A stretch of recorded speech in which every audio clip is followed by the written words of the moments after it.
So ngayong araw nga mga kailab ay masama na ang paglukad at nagailaban na. So ngayon mga kalab, pakita ko sa inyo ang proseso ng paglukad. Siyempre ang una ay alabasin. Alabasin muna yung niyog. Ayan. So yun mga kalab, ang pagtapos ng malabasin ng asunod natin ay siyempre ay punin. Ay po natin yung mga nalabas sa sikadisang po ang nagalabas. Ay po yun naman. Yung pagtapos ito mga kailab ay Kakain na. ano naman ay, pasa naman. Napakarami itong proseso ng paglukad.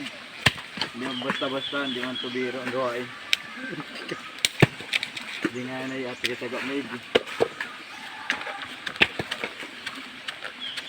Ayun mga kailab, ito na. Pagtapos sa labas, sinalapasan. Ay, lapasan tuloy. Ay, punin.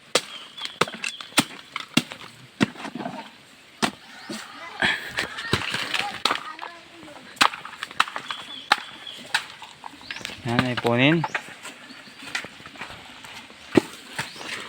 Pag naipon na, lapasan naman. Lapasan ilapin.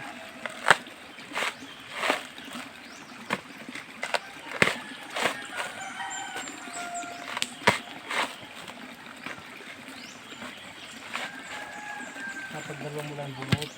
Ano siya no? Coconut cake. Okay lang. Pagdadalaway ko lang to. Pagdalo, ilaan daw mga kailab yung bunot. Ngipin lang sana gamitin ko kasi baka kita yung ma-discover.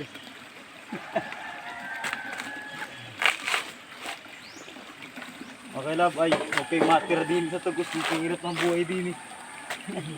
Okay labang kayo din eh.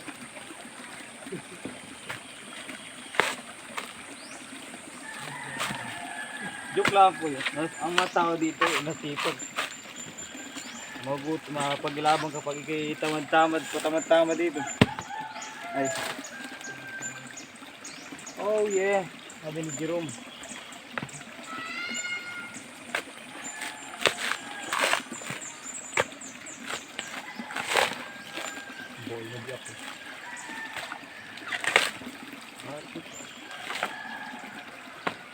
Naku, pa ito kahit ano ay, kay Jack.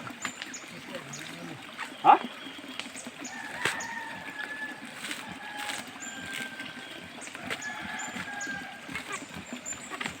Nabiyak na mga kailab. Nabiyak na sa paglupas. Normal yan, balak ito normal.